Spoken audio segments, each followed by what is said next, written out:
Hello guys! Welcome back to our channel. Hello, and hindi tayo mag-house tour ngayon na.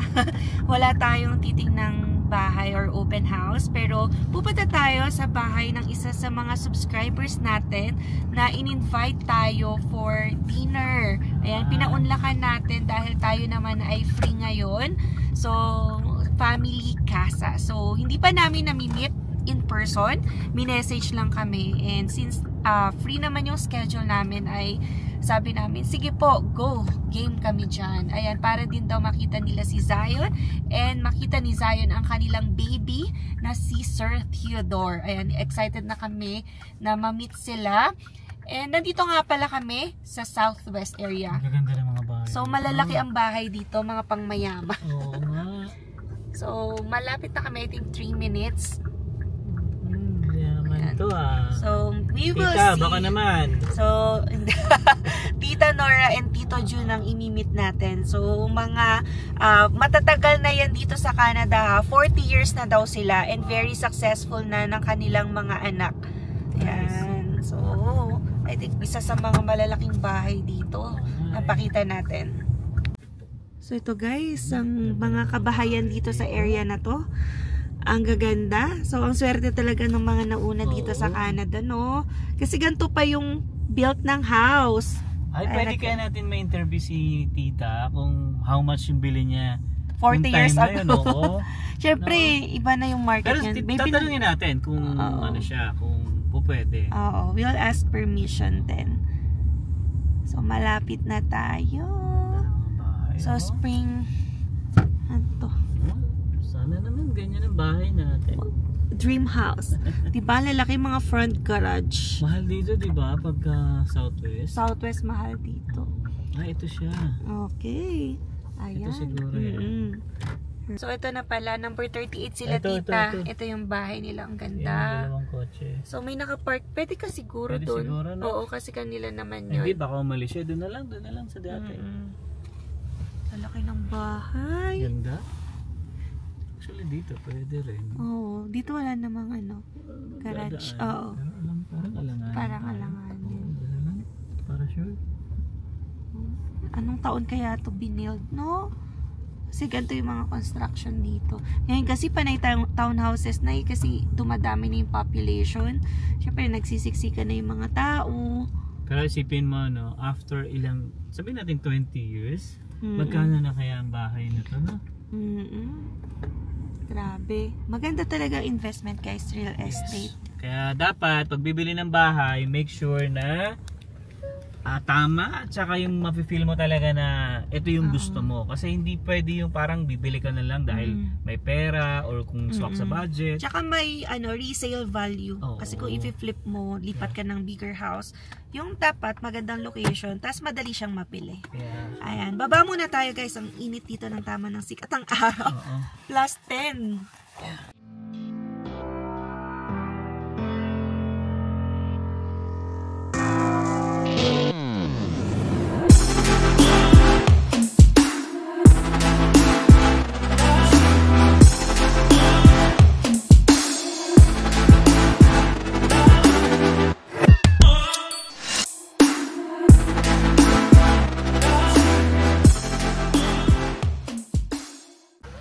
Good morning guys.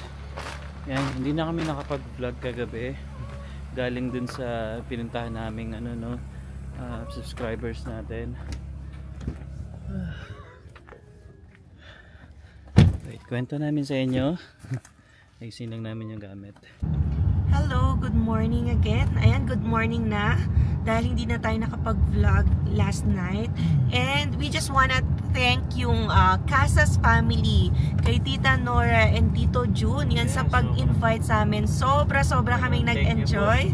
Yan, dinner, kwentuhan, and nag-video pa sila Alwin and Tito Jun. So being 40 years na sa Canada, no, ang dami nilang na-share na experiences sa amin, insights, so how to thrive and survive, yung mga advices in life, and we appreciate that kasi nagiging guidance namin talaga yung mga namimit namin, and actually magiging family na rin namin sila. Yan. And so, may mga plano na yan this summer. Sobrang nakakatuwa sila ang dalawa, si tito tsaka si tita. Talagang, alam mo yun. Hindi mo mafe-feel na parang first time nilang mag-meet. Yan, parang kabag-anak mo na talaga. Diba? Shoutout kay Tito Jun, grabe, dami sapatos na Jordan.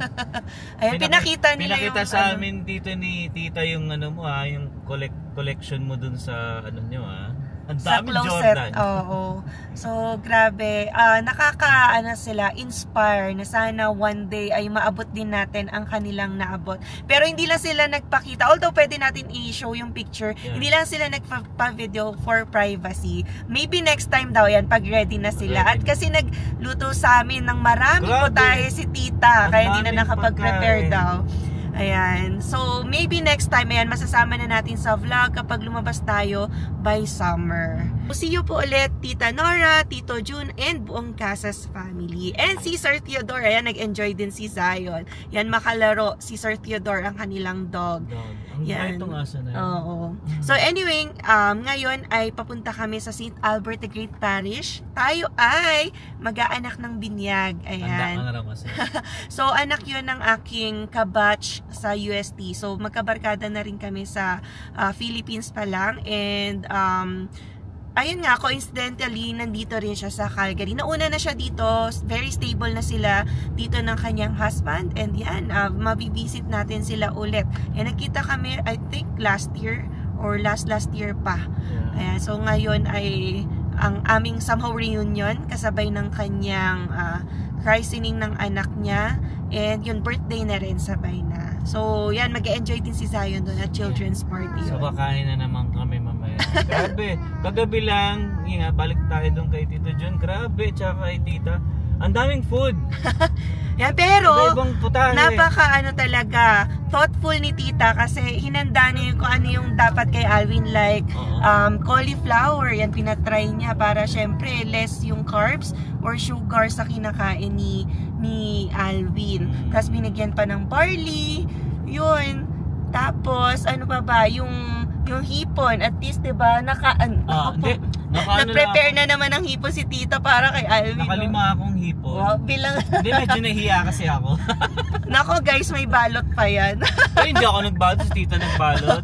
So yun, nakaka-enjoy lang din. Syempre, ang dami namin kwentuhan. Tsaka bait ng anak nila. Oo, ayan. Sana mapanood nyo rin one time, ay ma-share natin sa video natin. And yan, kumakanta na rin siya yung tumutugtog sa iba't ibang events. And so hopefully, ma-share natin yung kanyang pagkanta dito sa ating YouTube channel para mapakinggan nyo rin. Kasi kagabi, sinampulan niya kami. Yeah, galing.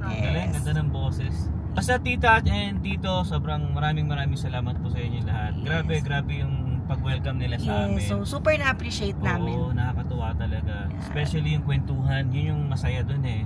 Yes. Tito Jun, nung una, mahiya pa kumanta pero singer din pala. Oo, singer boses pa lang din. Kita-kita na singer yan si Tito Jun. Yeah, nakakatawa. So, alam nyo ba guys, gusto pa akong bigyan ng sapatos. Talagang, kasi tinur niya kami sa bahay nila, dun sa basement niya.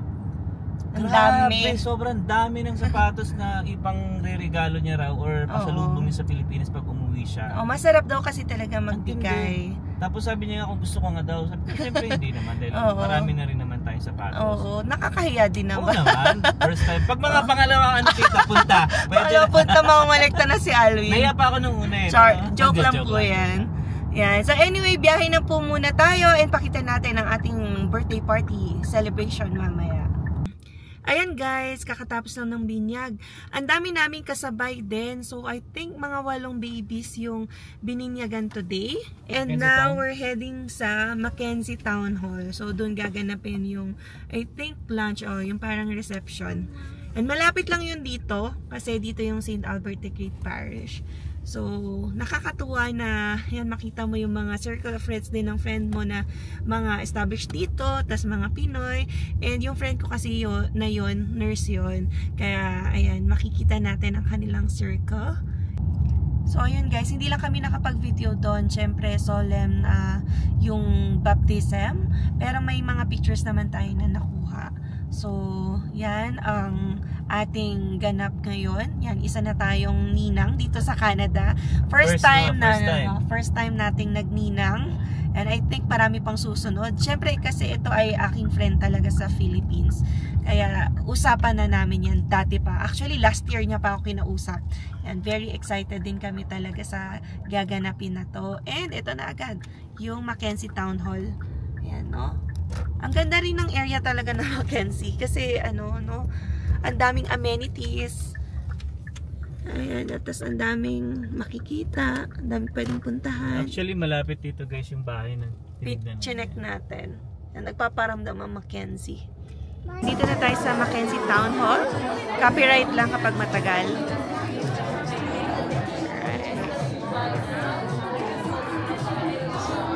Zion, what are you doing?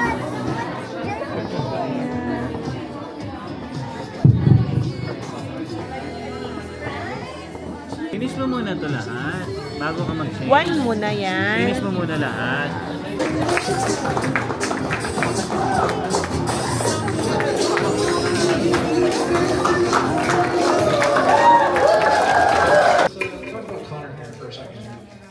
He's had a lot of struggles at the beginning, but he has developed really well over the last year.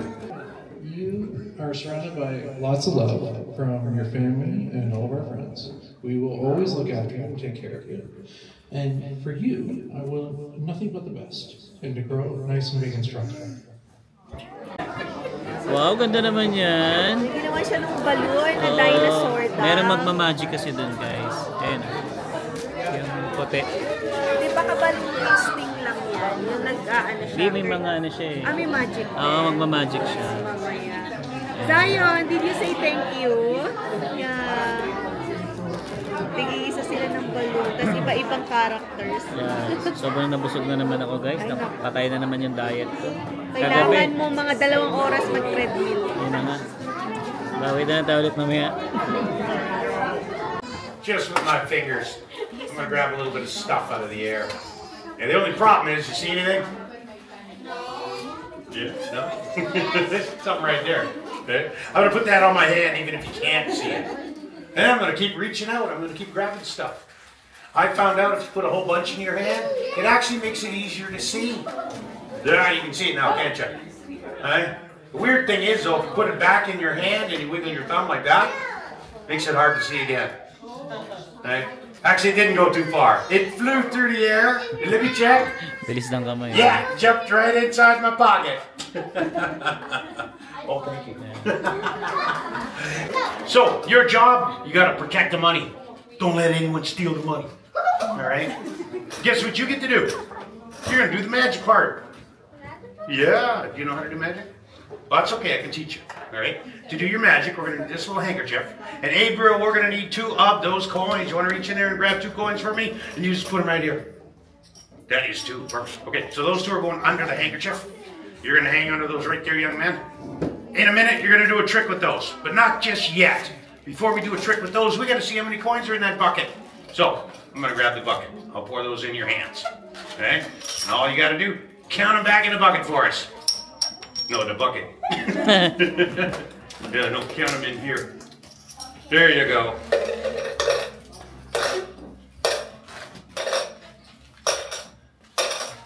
What'd you get, 7? Yeah, all right. Okay, you guys try to remember how many coins you have, okay? I'm gonna get rid of the bucket. I'm gonna pour those coins back in your hands. There you go. All you gotta do is you gotta hide them inside so they can't go anywhere. Are they safe? Perfect. All right. Do you guys know how many coins we counted? 7. Oh, good. You're paying attention. How many you put over here? 3. 2. Yeah, there you go. 2. All right. Got your coins still? Got your coins?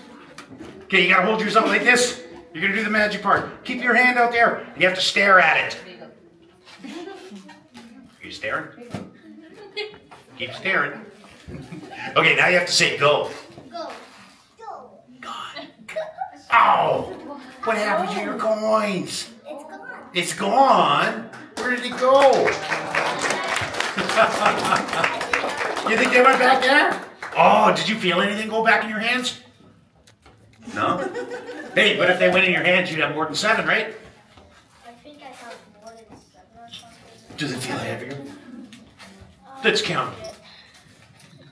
Si Zion, ang gulit. Sumayon po si Zion. 3, 4, 5, 6, 7, 8.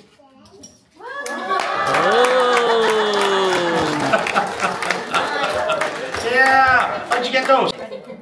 Can I find it? Can I get it back? No. Is it in your hand? Let me see. Let me look. Let me look. No? Let's check the sleeve. Oh, I think you were right. There's something in his sleeve. What is this? Oh! How did that get in your sleeve?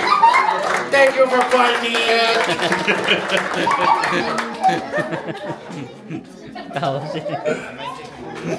All right, I got. First thing.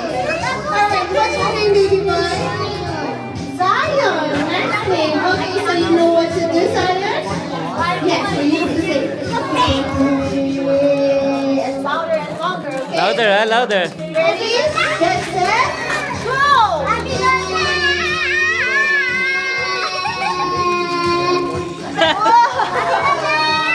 Good job! Bitin naman eh. Dapat ninahabaan mo pa. Who got the first Eh, yeah? The winner with 11.7 seconds. And I'm gonna try. Nakakatawa din. Marunong din sumagot eh. Yun nga lang bitin. Practice this. Ayan guys, pauwi na tayo. Natapos na rin ang party. Grabe, nabusog at nag-enjoy din kami. And sobrang saya namin na nakita ulit kami ng aking kabarkada nung college. So ito ang kanyang mga giveaway. No, pakita ko lang din, syempre, yung mga giveaway ay sanay tayo sa Pinas. Pero dito, yan, over-prepared din ang aking barkada. So, gummy bears. And then, meron ding gift para sa ninang. And then, giveaway para sa guests grocery. Ayan. Thank you, Sis Reg. And happy birthday sa iyong bulinggit. Happy birthday and happy baptism. Yan, kay Baby Connor. Wow. And, yan, isingit ko na lang din na thank you po ulit Tito Cesar and Tita Tess. Ayan, kasi yung binigay nyo po, yung tagkita-kita tayo dito, nung pumunta yung Spot Pinoy team din, ayan, nabigyan ng jumper and then yung damit si Zion, yun yung suot niya today. And then ako rin, yung gamit kong bag, yung bigay ni Tita Tess. Ayan. So, thank you po sa aming mga nagmamahal na subscribers and viewers dito sa Canada. Actually, taga-US pala sila. Ayan. So, I think hanggang dito na lang muna. Maraming salamat sa pagsama sa amin today. Ayan, nag-enjoy lang din naman kami ngayon. Yan, dahil nakiparty tayo. At syempre, kagabi din nakiparty tayo kila Tita Nora naman and Tito June. So, again, shout out to Casas family. So, yeah, hanggang dito na lang. We'll see you again on the next one. Peace!